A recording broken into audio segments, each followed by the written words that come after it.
सबसे पहले बात करेंगे उर्दन में दो अमेरिकी फौजियों की हलाकत के बाद सदर डोनाल्ड ट्रंप ने ईरान पर जहन्नुम के दरवाजे खोलने का सख्त तरीन हुक्म दे दिया।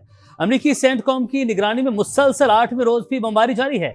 हाजियाबाद, बंदर अब्बास और किशम धमाकों से गूंज रहे हैं। ट्रंप का दो तो कहना है कि तेहरान ने डील की खिलाफवर्जी की, अब ईरान को कभी न्यूक्लियर ताकत नहीं बनने देंगे, तो दूसरी तरफ तेहरान का जवाब भी तबाहकुन है। बिल्कुल, ईरानी सुप्रीम लीडर मुश्तबा खामनाई ने वाशिंगटन को नाकाबिले फरामोश सबक सिखाने का ऐलान करते हुए कहा है कि ट्रंप के दस्तखत की कोई हैसियत नहीं है। तेहरान के जवाबी वार ने उर्दन में अमरीकी तनसीबात को भारी नुकसान पहुंचाया है। न्यूयॉर्क टाइम्स के मुताबिक 29 अमरीकी फौजी जख्मी और मुतादिद हेलीकॉप्टर्स तबाह हो चुके हैं। क्या मशरिक़ी वस्ता की ये चिंगारी अब बड़ी जंग का पेशखैमा बनने जा रही है?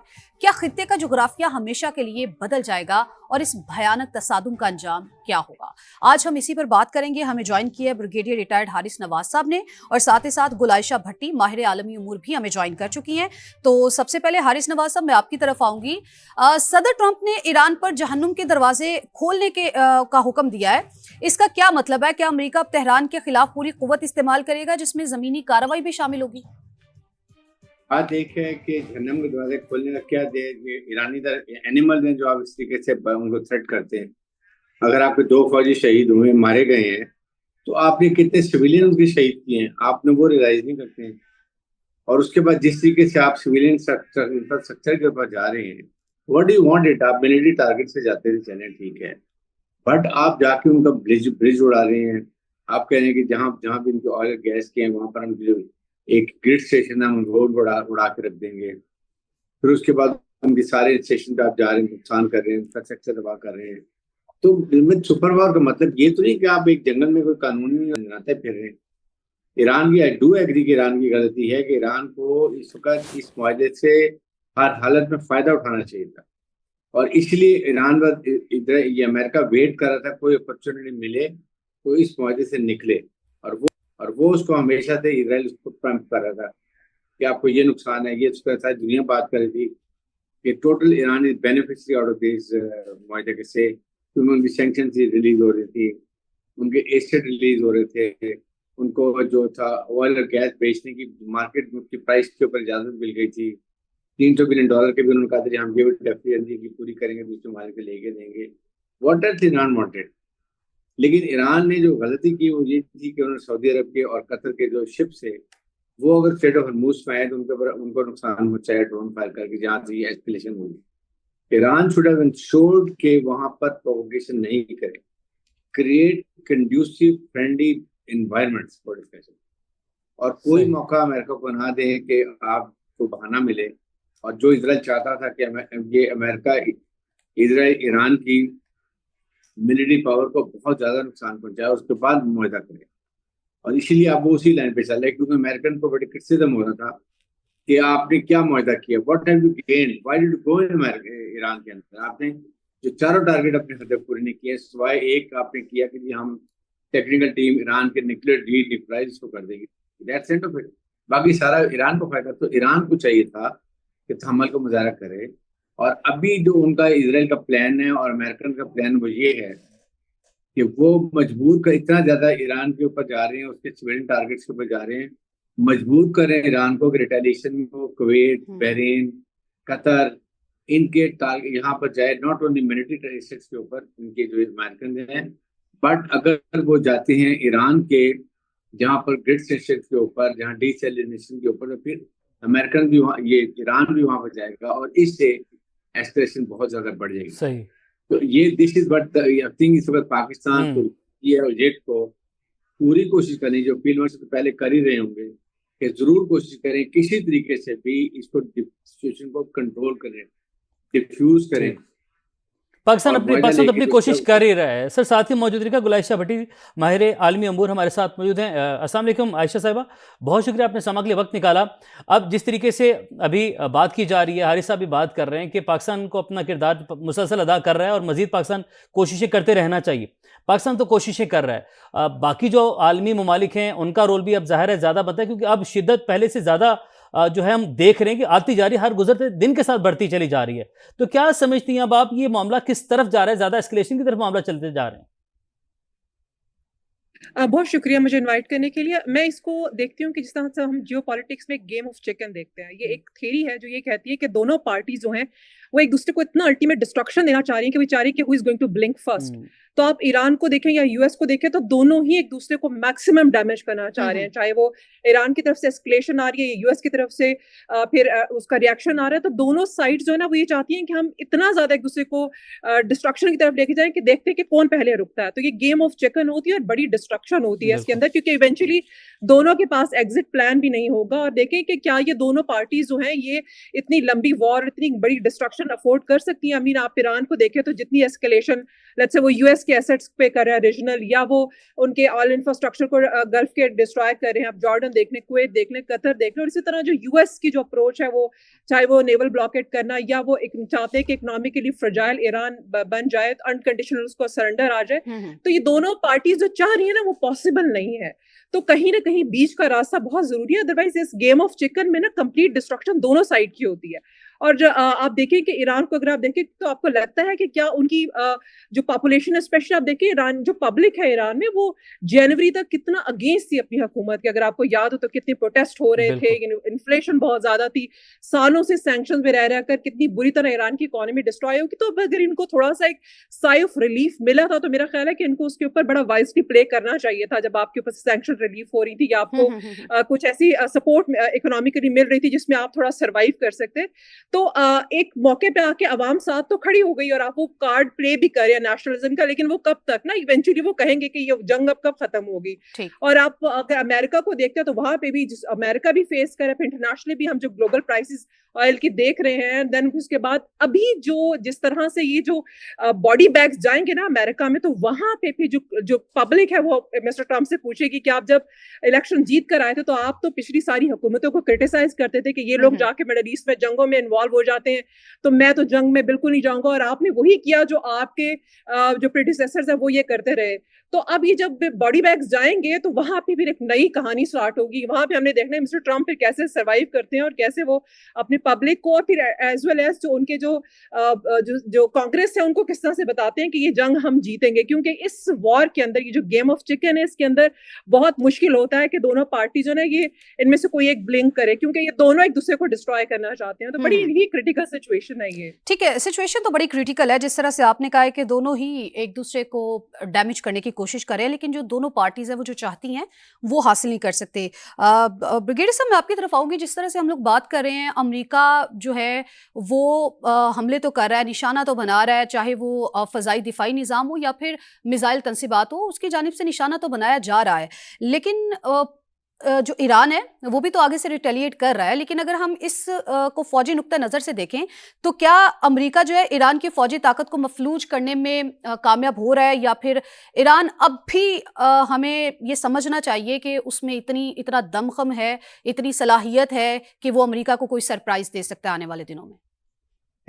Iran is very certain. उन्होंने काफी ज्यादा पहले भी ईरान को सरप्राइज, अमेरिका को सरप्राइज दिया, इजराइल को सरप्राइज दिया, और बहुत अच्छे तरीके से, क्योंकि उन्होंने 25 साल से उनको ये पता था कि एक दिन अमेरिका ने और इजराइल ने हमारे पर अटैक करना है। सो उन्होंने सोच समझ के 2-3 चीजों पे कॉन्सेंट्रेट किया। नंबर 1 कि उन्होंने अपनी मिसाइल कैपेसिटी, जिसमें उनके हाइपरसोनिक, सुपरसोनिक, क्रूज मिसाइल तमाम उन्होंने इंडिजिनस बनाए, और they did not depend on any foreign support के ऊपर।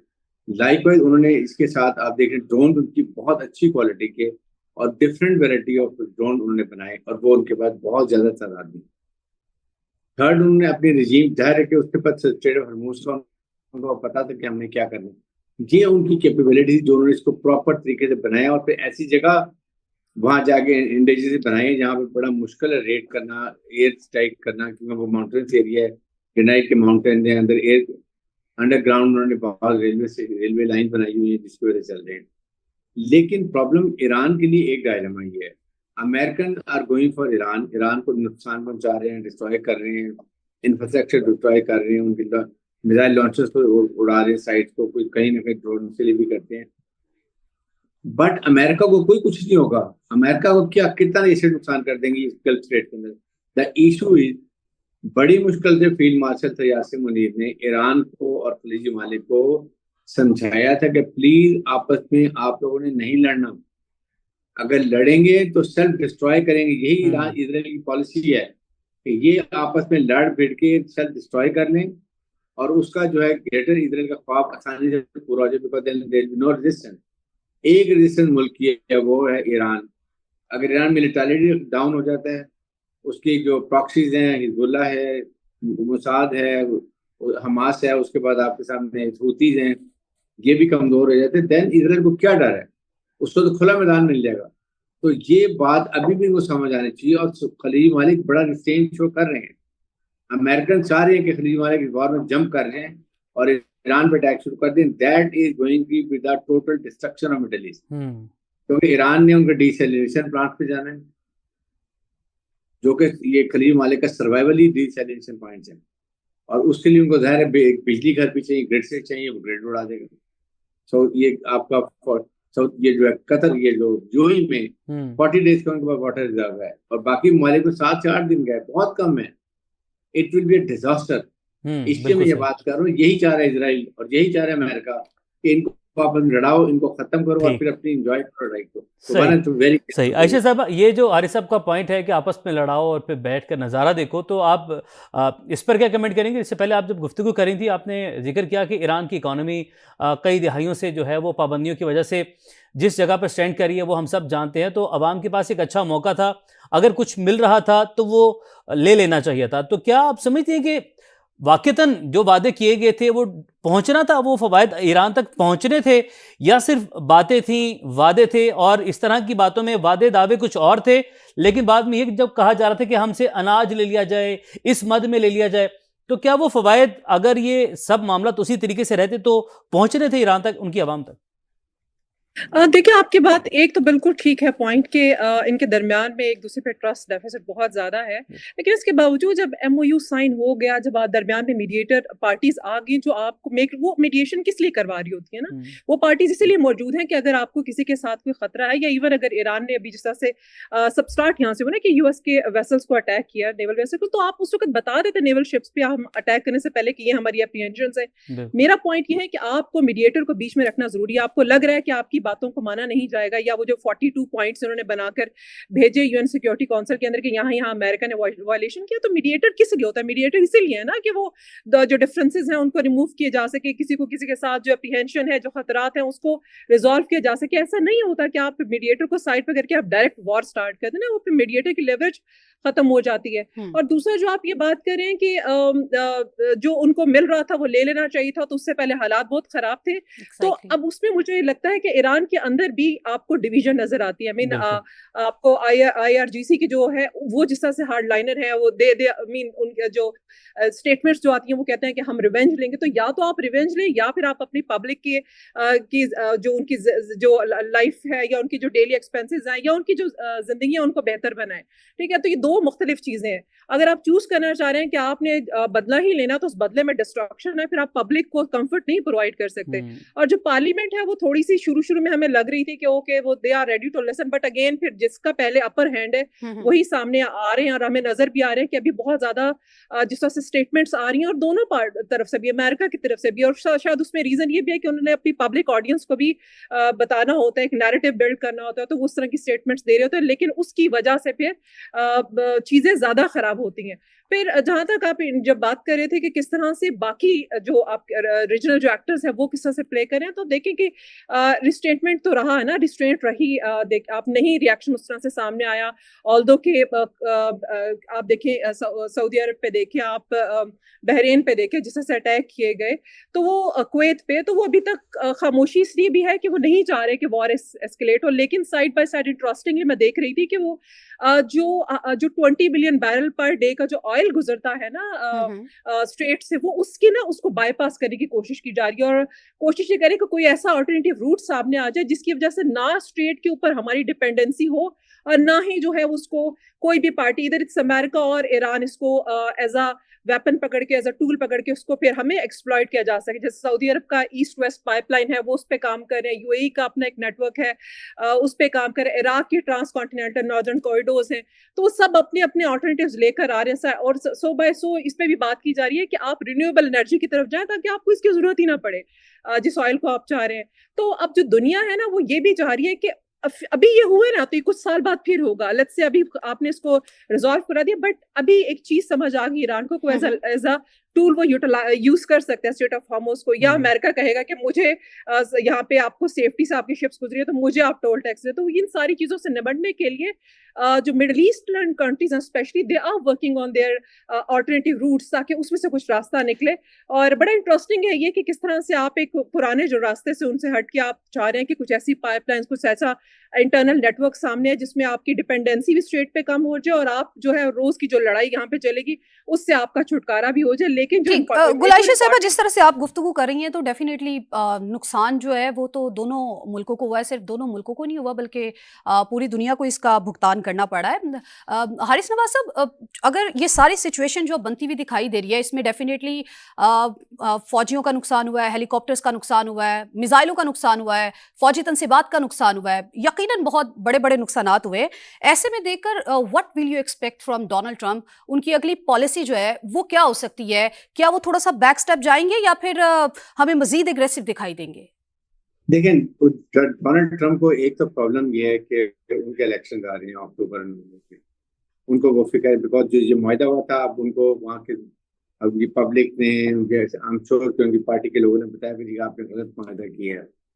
फिर इजराइल पीछे उनके लगा हुआ है, वो उनको चाह रहा था कि अमेरिका। देखिए, प्रॉब्लम वही है कि इजराइल मेन स्पॉइलर दुनिया में इस वक्त पूरी दुनिया चाहती है कि लड़ाई ना हो। They have already suffered economically, energy के लिहाज से और उसके बाद फूड सिक्योरिटी में। दे हैव कैटास्ट्रोफिक फैक्टर बहुत सफर किया। हमारे ममालिक ने, खलीजी ममालिक तो बहुत ज्यादा सफर कर रहे हैं, उनको सारा कुछ रुका हुआ है और उन्होंने प्रेशर डाल के, पीछे भी थोड़े दिन पहले भी ये सीजफायर करवाई थी ये खलीजी ममालिक की, सऊदी अरब, कतर ने, खास और पाकिस्तान ने, इजिप्ट ने कह के और तुर्की ने, वो भी उस वक्त। But Iran has to realise कि आपको अगर वो 2-3 शिप आगे से लेनी है, आप सबसे पहले तो आपको बड़ा, अब आपस में आपकी अंडरस्टैंडिंग भी है कतर की, सऊदी अरब की, ईरान की, आपस में रिंग करें कहीं please take your ship back, we don't want any embarrassment हमारे लिए होगी, आप इसको वापस, या पाकिस्तान को रिंग करें, तुर्की को रिंग करें, किसी मुल्क, या डायरेक्ट अमेरिका करें, please take your ship back, we will not allow. इससे हमारी एम्बैरेसमेंट होती है, हमारा कंट्रोल लूज होगा। सही, things would have been settled. लेकिन इसके बाद उनको आपने मौका दे दिया जो वो चाह रहे थे कि मौका मिले लड़ने के लिए। सेकंड ये कि देखिए, अमेरिका के नुकसान कोई नहीं हो रहा, ये उनको मटेरियल लॉस जो है ना, ये कोई उनके लिए मैटर नहीं करता, वो कहाँ इतनी दूर बैठे हुए। लॉस अल्टीमेटली हो रहा है खलीजी ममालिक का और ईरान को डिस्ट्रॉय कर रहे हैं, मिलिट्री पावर को कंट्रोल कर, उनका मकसद यही है। अल्टीमेटली इजराइल का मकसद है कि ईरान को मिलिटरी जीरो। हारिस साहब, कथा कलामी के माज़िद, लेकिन क्या इससे हम ये नतीजा अखज़ कर सकते हैं, जो भी आपने बात की, जो आपने सऊदी ऑयल टैंकर के हवाले से भी आपने तज़किरा किया कि सऊदी अरब से या कतर से, पाकिस्तान से पहले रिंग कर ली जाती, बात कर ली जाती, तो क्या हम ये तासुर ले सकते हैं कि उनकी जो क़यादत है, जो लीडरशिप है, वो एक पेज पर नहीं इससे बज़ाहिर दिखाई देती, क्योंकि जो उनकी सियासी लीडरशिप है वो तो बातचीत कर रही है, लेकिन कहीं ना कहीं उनकी बात पीछे रह जाती है और एक्शन पहले ले लिया जाता है इन मामलात में। देखें, द इशू इज IRGC का और हुकूमत का आपस में नहीं है। रेडिकल जो है ना, दे आर डिफिकल्ट पीपल, उनका होल्ड है, दे नॉट रियलाइजिंग। रेडिकल करेंगे तो आप मुझे बताइए, जिस तरह अभी ऑयल और गैस के अलावा ईरान को मिल गई थी इजाजत, आप बेचो, मार्केट प्राइस बेचो, बाकी चीजें छोड़ दें। अब इसका जो इकोनॉमिक का जो आपको बेहतर होती, इकोनॉमिक प्रॉस्पेरिटी होती, इसको ट्रिकलिंग इफेक्ट कहाँ जाना था, अवाम को जाए, अवाम खुश हो जाती कि यार ये तो बड़ा अच्छा मुआहदा हो गया, उनका और कॉन्फिडेंस हुकूमत के हो जाता। ये इशूज हैं, आपको समझिए। तो हुकूमत काफी हद तक उसके हाथ बने हुए हैं, ये IRGC का ज्यादा कंट्रोल है, और ये इस तरीके से करना, they don't understand America is super power है। आपने इतना अच्छा गेन कर दिया, आपने दुनिया को बता दिया कि Iran is big military power. Pakistan के इंटरेस्ट में सबसे इंपॉर्टेंट है Iran remains a strong military power to give a cushion to Pakistan with Israel, India और सऊदी, ये अफगानिस्तान के लिए। ईरान कमजोर होता है तो Pakistan is in difficult position, इसलिए पाकिस्तान को हमेशा सपोर्ट भी करता है। वी मस्ट अंडरस्टैंड, अदरवाइज इधर इंडिया होगा, उधर इजराइल नवाज हुकूमत ईरान में आ जाएगी, इधर ये अफगान तालिबान हो गए, see how much we are in circle. तो ये चीजों को देखने के लिए यही वजह है कि पाक के फील्ड मार्शल ने बहुत मेहनत की, out of the way went to talk to them. Now is the time, अभी भी इमीडिएट वॉर दी मीडिएटर्स को चाहिए, पूरा जोर लगाएं, डिफ्यूज करें और इनको क्रॉस द टेबल लें। ठीक है हारिस साहब, जिस तरह से हम लोग गुफ्तगू कर रहे हैं, थोड़ा सा अगर इसको हम ब्रॉडर लेवल पर देखें, आयशा साहिबा आपकी तरफ आऊंगी। कुवैत के अल-उदैरी कैंप के असलहा डिपो को आग लगी, हमने ये भी देखा। फिर बहरीन का शेख ईसा एयरबेस जो है उसको भी निशाना बनाया गया। पेंटागन का मशरिक़ वस्ता में अपने अड्डों का दिफा हमें उस तरह से नज़र नहीं आया, मतलब उनका स्ट्रांग होना चाहिए था, लेकिन हमें वो थोड़ा सा कमज़ोर दिखाई दिया। आप ये समझती हैं कि ईरान जो है वो चकमा देने की सलाहियत अब भी रखता है, इस वजह से ऐसा मुमकिन हुआ, या फिर तैयारी उतनी नहीं थी? मुझे लग रहा है दोनों चीजें इसमें शामिल थी। देखिए, आई थिंक 50,000 के करीब ट्रूप्स डिप्लॉय हैं मिडल ईस्ट के अंदर। अमेरिका के बेसिस भी हैं जॉर्डन में, इराक में, कतर, बहरीन में। और उसके बावजूद अगर वो ऑल्दो के इंटरेस्टिंग फैक्टर इसमें यह है कि वो सारी जो डिप्लॉयमेंट है वो थी कि आप एक सिक्योरिटी अम्ब्रेला प्रोवाइड कर सके मिडल ईस्ट को। अब वो सिक्योरिटी अम्ब्रेला मिडल ईस्ट को क्या प्रोवाइड करनी, उल्टा मिडल ईस्ट के लिए प्रॉब्लम क्रिएट हो गई है सारी बेसिस। तो अमेरिका के लिए तो फ्यूचर में बड़ा मुश्किल हो जाएगा कि उनको अलाउ किया जा सके, बल्कि वो तो कहेंगे आप यहाँ से जाए, क्योंकि आपको टारगेट आपको किया जा रहा है और ऑब्वियसली जगह तो हमारी है। तो वो देखा जाए तो वो बहुत एक इंटरेस्टिंग फैक्टर है कि फ्यूचर में अमेरिका जब ये कहता है कि आई एम द हेजेमॉन और मैं आपको सिक्योरिटी प्रोवाइड करूंगा, आप वीकर स्टेट है और आपके जो हॉस्टाइल नेबरहुड जो है उससे सिक्योरिटी के लिए मैं मौजूद हूँ, तो फिर आपकी मौजूदगी प्रॉब्लम ज्यादा खराब कर रही है ना उसको। तो वो एक इंटरेस्टिंग फैक्टर। और देखें कि फिर इसमें अगर अमेरिका को हम देखते हो तो उसकी जो रीजनल ओवर एक्सटेंशन है वो भी शायद उसके लिए प्रॉब्लम बनी है कि वो कैपेसिटी उसके पास नहीं थी, इतनी बड़ी ट्रूप्स थी, इतनी ज्यादा वो जगह थी और बेसिस थी, तो उसको हैंडल करना मुश्किल हो गया। और साथ ही साथ ऑब्वियसली ईरान की जो ड्रोन कैपेबिलिटी है वो एवरीबडी नोज अबाउट इट कि वो कितनी चीप है और कितनी क्विक है।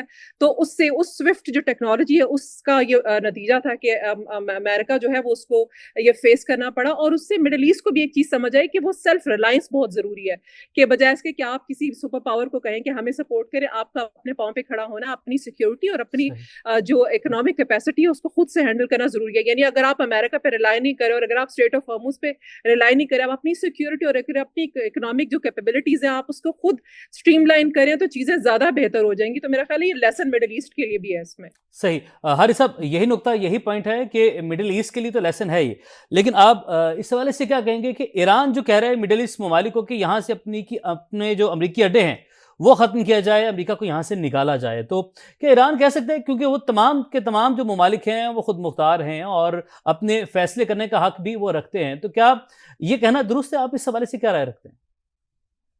देखें, बात यह है कि $3.3 ट्रिलियन का अमेरिकन ने वेपन एमुनिशन खलीजी मालिक को बेचा, जिसमें रडार, उनके बैरी बेड़े, उनके एयरक्राफ्ट, उनके फौजी सारा खर्च किया just to give them a protection from Iran. Iran का हवा क्रिएट किया कि जी ईरान तुम्हें खा जाएगा, ईरान ये कर देगा, ईरान वो कर देगा। और जब वक्त आया तो सब छोड़ के चला गए इजराइल की प्रोटेक्शन के लिए, इनको छोड़। सो खलीजी ममालिक they very annoyed, they very unhappy कि अमेरिका ने हमें बिट्रेल किया, हमें धोखा दिया। तो वरना आज अगर यहाँ पर भी इनके बेड़िए ना होता है, ये ईरान के खिलाफ यहाँ पर इन्होंने ना ये अमेरिकन ने सिस्टम लाए होते, अपने सिस्टम लाए होते, तो वह Iran should go to this खलीजी ममालिक कभी होने जाते। नाउ दे तो दे अब उनकी सिक्योरिटी डायनामिक्स है ना वो 3-4 साल के देखें कितनी चेंज हो जाएगी। They will start looking towards तुर्की की तरफ, पाकिस्तान की तरफ, उसके बाद चाइना की तरफ। यहाँ से उनकी अब काफी सोच आ रही है। 157 मुल्क इस्लामिक हैं, वो इन्वेस्टमेंट भी कहेंगे कि हम इधर करें, क्यों हम अपने वजह फंसा लेते हैं यूरोप के अंदर। ये चीजें भी उनकी काफी अब सोच बदल रही है। लेकिन यही फील्ड मार्शल ने भी उनको समझाया कि अभी आज ईरान और खलीजी ममालिक इकट्ठे हो जाएं, इजराइल की मजाल नहीं है कि जाके ये वहां पर ग्रेटर इजराइल का ख्वाब देकर या उनके इलाकों में कब्जा कर सके। यही तो उन्होंने सब, यही तो डिवाइड किया, डिवाइड करके लड़ाया इनको, शिया सुन्नी का लड़ाया, क्लैश कराया, यही चीजें रखी हमेशा से। तो अब ये वक्त आ गया, ये तो ईरान की भी सोचा, लेकिन ईरान इज हेल्पलेस। ईरान के पास कोई और कहाँ जाएगा? इजराइल जाएगा तो इजराइल फिर एक लड़ाई में और एक मुल्क को अपने खिलाफ खड़ा कर लेगा। तो उसके लिए इजी है, ये टारगेट्स हैं, ये ममालिक कुवैत, बहरीन, कतर, ये ममालिक में जाके वो इनके अमेरिकन एसेट को जा रहे हैं, नुकसान कर रहे हैं। लेकिन साथ ही साथ अब अमेरिकन जान के सिविलियन एरिया में जा रहे हैं, उनका इंफ्रास्ट्रक्चर, उनके ग्रिड स्टेशन पे जा रहा है, उनके ब्रिज उड़ा रहा है। कभी कह रहे हैं जहां से ऑयल निकालते हैं मैं वो ग्रिड स्टेशन उड़ा दूंगा। तो क्या मतलब ईरान के पास क्या ऑप्शन रह जाएगी? It's only middle east. वहां करेगा, तो इससे ये इनकी आपस में मिसअंडरस्टैंडिंग डेवलप होगी। और जहां ये लड़ाई हुई, अमेरिका और ईरान कशीदगी के हवाले से हम लोग बात कर रहे हैं। समय का पैनल हमारे साथ मौजूद है। ब्रिगेडियर रिटायर्ड हारिस नवाज साहब हमारे साथ मौजूद हैं, जबकि गुल आयशा भट्टी साहबा भी हमारे साथ मौजूद हैं। आयशा साहबा, आपकी जाने बढ़ेंगे और अगर आपसे ये पूछा जाए कि अब मामला जिस तरीके से शिद्दत पकड़ते चले जा रहे हैं, ये मामला किस तरफ आप आगे बढ़ते हुए देख रही हैं? क्योंकि इससे पहले जब ये जंग शुरू हुई, पाकिस्तान ने सालिसी अदा की और उसके बाद कतर भी साथ मिला, MOU पर साइन हुए, दस्तखत हुए। अब जब उसके बाद मामला आगे बढ़े हैं, तो हम इसमें हर गुजरते दिन के साथ शिद्दत बढ़ती भी देख रहे हैं। तो मामला किस तरफ जाती हुई आप देख रही हैं अब आगे? देखिए, जितना भी ज़्यादा शिद्दत से ये चीज़ आगे बढ़ती चली जाए, इसके बावजूद दोनों पार्टीज़ एग्ज़ॉस्ट ज़रूर होंगी, क्योंकि दोनों पार्टीज़ अफ़ोर्ड भी नहीं कर सकती है ना एक लास्टिंग वॉर। तो अब इसमें फिर हम आज या कल हम देखेंगे कि मीडिएटर्स की इन्वॉल्वमेंट ज़्यादा होगी। मीडिएटर्स जो है वो बिल्कुल, हम उसको ये नहीं कहेंगे कि उनकी कोई इसमें किसी किस्म की इम्पोर्टेंस या सिग्निफिकेंस नहीं है। वो मौजूद हैं और जिस तरह से हम देख रहे हैं, we are just waiting and watching. और इसी तरह कतर और बाकी पार्टीज को भी हम देख रहे हैं, तो इवेंचुअली बात फिर वहीं आ जाएगी कि मीडिएटर जो है वो दोनों पार्टीज एग्जॉस्ट भी हो चुकेंगी और फिर उनको दोबारा वो टेबल पर लेकर आएंगे और फिर कोशिश की जाएगी कि अब जो उसके बाद कोई भी MOU साइन की, देखिए MOU जो होता है ना, वो एक अंडरस्टैंडिंग होती है, वो लीगल बाइंडिंग नहीं होता। तो कोशिश ये की जाएगी कि डिक्लेरेशन की तरफ, ये किसी ऐसे एक्ट की तरफ लेके जाया जाए ताकि अगर दोनों पार्टीज में से कोई वायलेट भी करता तो उसके ऊपर फिर हमारे पास इंटरनेशनल लॉज मौजूद हैं। तो एग्जॉस्ट जरूर होंगी पार्टीज, दोबारा टेबल पर आएंगी। मीडिएटर का रोल आज भी मौजूद है और वो रहेगा जब तक कि ये मसला हल नहीं हो जाता। और मीडिएटर जो है वो कोशिश, और अभी भी बैकडोर डिप्लोमेसी चल रही होगी, जिस तरह से पाकिस्तान बहुत एक्टिवली इस पे काम भी कर रहा है।